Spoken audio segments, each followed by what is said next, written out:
Hey cruisers, welcome to our On Board the Grand Princess weekly vlog. Today's vlog episode is brought to you by cruiseline.com, where you can find reviews, tips, and photos from real everyday cruisers. We had a blast reading the tips from cruiseline.com before we came on this cruise, and that is where I found out about a secret viewing deck for Glacier Day up on deck 8. If you continue from deck 7, which is the promenade deck, and you go up the steps and around the front, one of the cruiseline.com forum tips was that you can have basically the whole front of the ship all to yourself, and that is exactly what I did the other day. So gotta love the tips on cruiseline.com. They are awesome. So we're having a wonderful cruise, you guys. Excuse me, I do still have a little bit of a cough. Please pardon me, I get a little bit hoarse here and there. We are on day 8 of our cruise, so by the time you see this, we will be disembarking and heading home to share all of the fun experiences with you and start editing all of our vlogs and all that good stuff. But we have a ton of questions that we want to answer this week from viewers. I logged into my Wi-Fi real quick, got some of my free Princess Internet minutes from being Platinum, got into YouTube, checked to see what was on your mind this week, and we would like to answer those for you. Make sure that you join us this Saturday, September 9th, for our live stream at noon Pacific time. As long as everything goes well, we will be right here on this channel doing a 1-hour live stream at noon Pacific time. So that's kind of all we have in housekeeping today. And I'm going to go ahead and check out my little phone here, which is where I'm saving all of the comments that I want to read today and questions that I want to answer. First, we're going to help someone out. We're going to help Shayna Ray Vincent out. They're going on a cruise and want to know if we have any excursion or resort suggestions for Grand Turk, Curacao, La Romana in the Dominican Republic, and Aruba. So if anybody has any suggestions for Shayna Ray Vincent, let us know in the comments below. Next up, Carla B, who's coming on this very ship, Grand Princess, right after we disembarked, said, do cruise ships supply enough hangars? My family is leaving from San Francisco on Grand Princess on September 5th. Is that your cruise too? Okay, Carla. So there's about 10 to 15 maybe hangars in our stateroom here. I think about maybe 7 or 8 have the pant clips on them, and maybe 5 or 6 of them are just regular wooden hangers.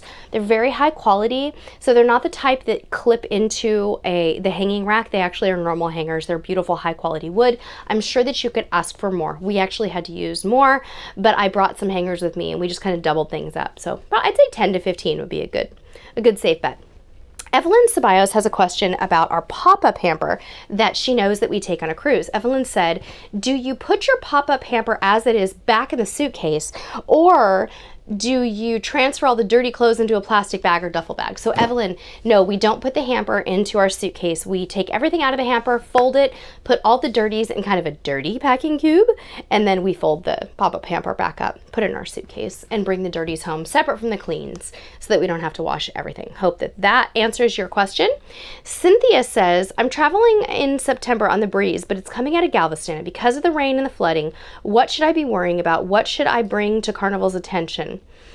I'm leaving 2 days before. I think what she means is she's going to Galveston 2 days before the cruise and wants to know what happens if they cancel the cruise while she's down there and they leave out of a different port. So Cynthia, I'm so sorry for that, you guys. A little bit raspy here. Cynthia, I think what's going to happen is that the cruise line is going to be in excellent communication with you. If they're planning to change that port of disembarkation or embarkation, either one of those things, they're going to tell you when they know. With that said, though, they may not know until the day before. I'm hoping that the weather clears up by then and that you don't have to worry about it. But what I would recommend that you do is call the cruise line. If it's Carnival, call them and tell them that you want to make sure that they have your cell phone number on file for text notifications, email notifications, whatever it may be, so that you get notified of any changes right away. They will do their best to fly you into a different port if they have to, but they probably can't guarantee doing that for all of the passengers on board. They might give you the option to cancel your cruise and get your money back if the change that they make is so drastic that it affects your travel. So I'm not sure exactly how they'll handle it, but I wouldn't worry too much. Call Carnival, talk to them a little bit about it, and get some peace of mind there. Our next question is from Brandino Gaming, who says, what happens if you use the cruise's Wi-Fi but don't turn on airplane mode? So Brandino Gaming, I think what would happen is you'd still be in danger of incurring roaming charges and going into roaming mode. My husband is over there shaking his head yes. So I wouldn't try to do that. I would go into airplane mode and then turn on the ship's Wi-Fi, which is entirely possible. That's exactly what we do every time. There's really no reason why you wouldn't go into airplane mode if you plan to use the ship's Wi-Fi. So play it safe, my friend. All right, Alyssa Schultz says, I have a few questions for you. What are the websites you use to book excursions off the cruise line? How many cruises have you been on? Well, we've lost count of how many cruises, but we're in the 20s. It's not really a dramatic, huge amount of cruises, but we'll try to count for you soon and let you know on a vlog one day. The other part of your question was the websites that we use to book our own excursions. There's really, really tons. A lot of times we're going to book our excursions directly with whatever tour provider we're working with. So we'll probably do our research on cruiseline.com, looking at the excursion sections there, but then we may book directly through that provider. For example, when we were in Puerto Vallarta and we went ziplining, we booked directly through Los Veranos Canopy. When we were in Skagway and we went on the White Pass Rail, we booked directly through the White Pass Rail. So usually that's how we handle them, okay? If you want to use other sites, you definitely can to gather your information, look at pictures, read reviews, and things like that. But when all is said and done, I think it's probably always best to book with the provider if you can. Kim T says, since you stayed in many hotels and cruises, have you ever had an issue with bed bugs? Kim T, the answer is no, we have not. Not in hotels and not on cruises either. Carolyn B says, just curious, why would you need to pack your drinks in your carry-on? Why not put them in your checked bag? Carolyn was watching our most recent packing video when we were packing for Alaska and packing things into our embarkation day bag. So Kim, the answer is you have to. That's the cruise line's policy. Any beverages, wine, soda, water, whatever your cruise line allows, every single cruise line that I know of requires that you put them in your carry-on bag so they can inspect them at the time of embarkation. If you put them in your checked baggage, they're just going to get flagged and sent to what we call the naughty room, and you're going to have to go down there while they open your bags and inspect them later. So it's a lot easier just to take them with you in your carry-on. But it is heavy. That kind of sucks, but oh well. All right. Next question. This is so cute. Tony O'Hara was watching our Packing for Alaska video and had just kind of a comment, which I think is really sweet. She said, my husband would just look at me and say, just wear the same thing twice. Nobody will notice. Am I alone? Tony, you are so not alone. As you will see in our episode following this cruise, in my outfit of the day videos, you will see absolutely that I repeated things. I repeated my dresses. You saw this dress that I'm wearing now in one of the earlier dinner nights. And I wore my jeans several times. I wore my sportswear many, many times.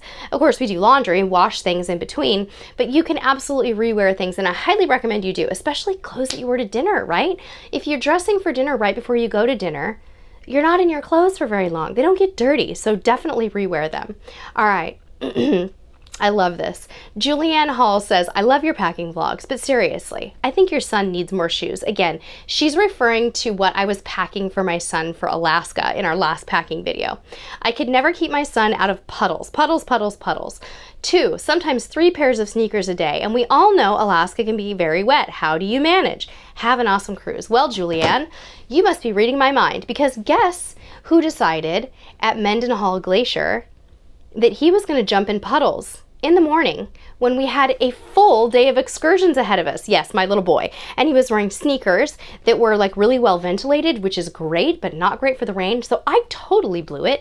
I should have bought that little guy comfortable rain boots or some kind of a waterproof boot like I did for myself. I got myself Sperry duck boots and I only bought him tennies. Hello, bad mom. So anyway, I blew it. You were right. Next time he's getting waterproof shoes, because we were so stressed out about him getting wet in the morning and then being cold and soggy the whole day with no extra socks or shoes. So I thought it was really funny. I saw your comment and I read it to my husband right away because I was like, oh my gosh, you have to hear what Julianne said after we had our little experience the other day. So that's all the questions that you guys had for us so far. If I've missed you, keep in mind that I was checking YouTube from, from the high seas, and I may have very well missed your comment, but I would love to answer your questions. So just ping me again, send me another message on YouTube. Just let me know if I have missed you.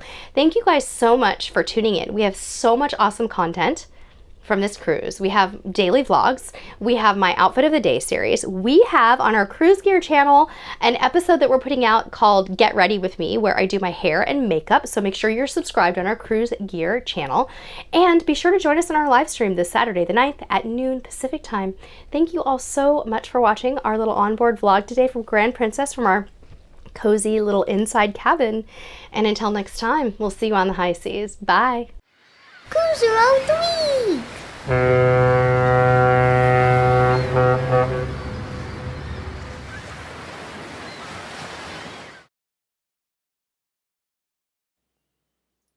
Hey, click me to subscribe.